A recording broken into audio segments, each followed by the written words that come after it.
Bismillahirrahmanirrahim. Assalamualaikum warahmatullahi wabarakatuh.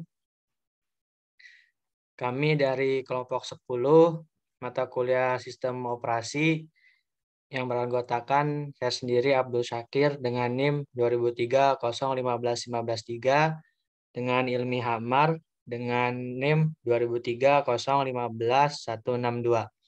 Di sini kami akan menjawab soal tugas 10. Selanjutnya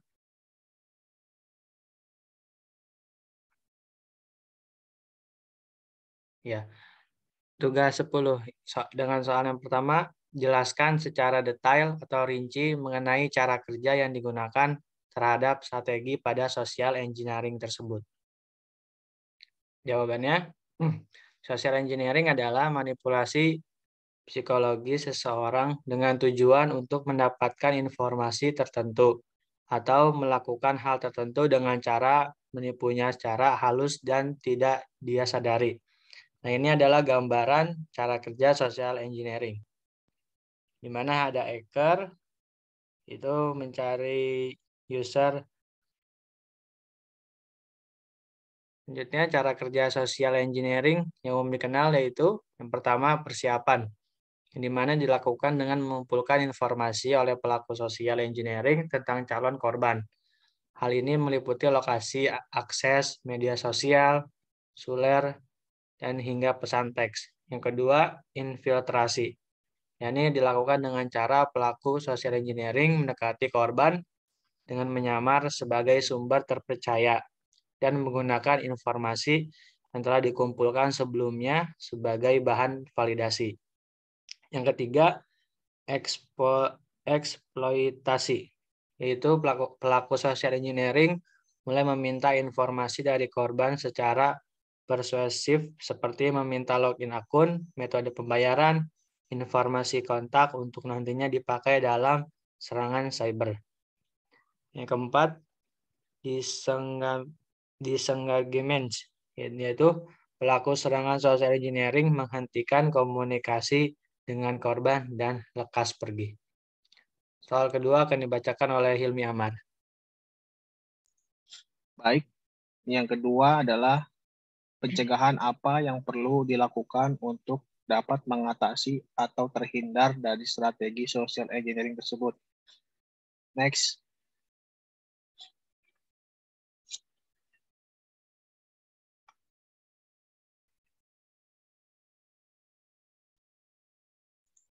Berikut ini jawabannya adalah social engineering adalah sebuah serangan manipulatif yang dapat mengancam keamanan datamu setiap harinya. Berikut ini adalah cara mengatasi atau terhindar dari strategi social marketing tersebut. Yang pertama, berhati-hati ketika membagikan data pribadi. Data pribadi bisa disalahgunakan untuk berbagai kepentingan. Contohnya, penipuan, jual beli data, hingga memanfaatkan data orang lain sebagai jaminan pinjaman online.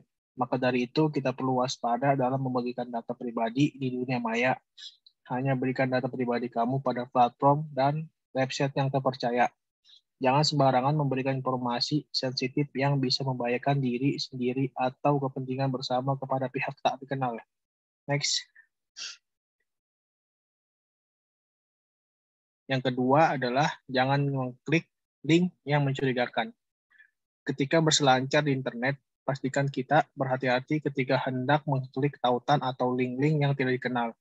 Pasalnya, link-link tersebut bisa membahayakan data pentingmu, bahkan juga perangkat yang kita gunakan.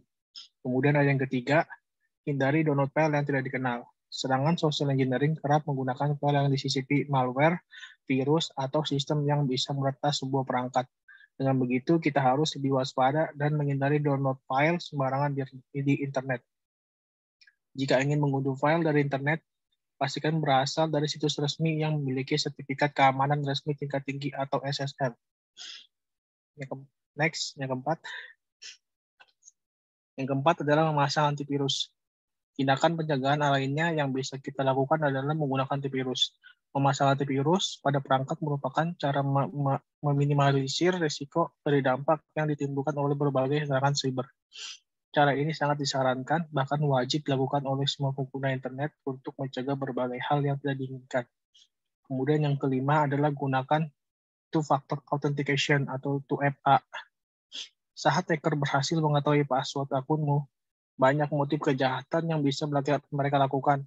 Untuk mencegah hal tersebut, gunakan 2FA atau two-factor authentication sebagai lapisan keamanan untuk melindungi data dan password akunmu. Next.